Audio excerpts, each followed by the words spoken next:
வணக்கம் நண்பர்களே. அதாவது இப்போ ஏமாத்தில் புது புது டிசைனாக ஏமாற்றிக்கிட்டு இருக்கிறானுங்க. ஒருத்தன் ஆசை. வணக்கம் தோழர்களே. ஏமாத்துறதுலேயே புது வகையான டிசைன் சீட்டு போடுறது. சீட்டு போட்டு ஒரு 10 சீட்டு போடலாம், வாரத்தில் 500 அப்படின்னு சொல்லி வாங்கிடுறாங்க.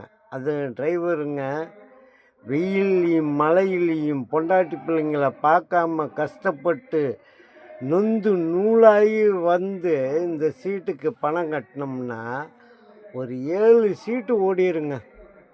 கம்பெனி சீட்டு தான் முதைய 2வது சீட்லேயே எடுத்துக்கிறாங்கள. அவங்களுக்கு என்ன கவலை?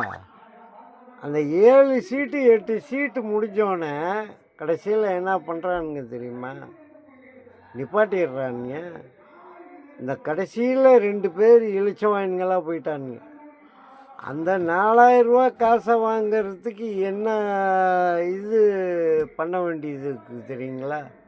சரி பாவம் கஷ்டப்படுறானே அப்படின்ட்டு விட்டோம்னா என்ன அகராதியாக பேசுகிறானுங்க. நான் உழைச்சி சம்பாரித்து கஷ்டப்பட்டு அந்த காசை கொடுத்தேன், நிம்மதியாக இருக்க முடியாது. ஏற்கனவே ஒரு தண்டனை. நான் நொந்து நூலாகும்போது சொல்லி ஏமாத்தினான், அவனுக்கு தண்டனை கிடச்சிது. இன்றைக்கி சொல்கிறேங்க, இன்றைக்கும் பயங்கரமான தண்டனை. அவன் ஒரு வேலை சாப்பாட்டுக்கே கஷ்டப்படுவான். எனக்கு அந்த காசு இனிமேல் வேண்டாம். அவன் கொடுத்தாலும் இனிமேல் அந்த காசை வேண்டாம். ஆனால் என் காது கேட்டுங்க,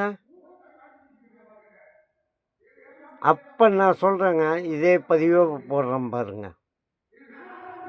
அவன் நொந்து நூலாகி நொடிஞ்சு போய் கஷ்டப்பட்டு என்கிட்டயே ஒரு 10 ரூபா இருந்தால் கூட ஒரு டீ சாப்பிட்றதுக்கு அப்படின்னு கேட்காம போக மாட்டேன். நான் இந்த லைட்டு வெளிச்சத்தில் இன்னைக்கு என் வேதனையோடு சொல்கிறேன். ஆஸ்பத்திரியில் படுத்து கிடத்தும் போது கூட பார்த்துவிட்டு அந்த மனசு இளைக்கணும்.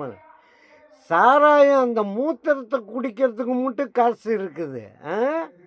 அந்த மூத்திரத்தை குடிக்கிறதுக்கு காசு இருக்குது, நம்மளுக்கு கொடுக்கறதுக்கு காசு இல்லை.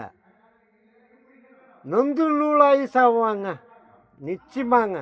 என் வாயில் விழுந்துட்டான், நிச்சயமாக அவனுக்கு தண்டனை கிடைக்கும்.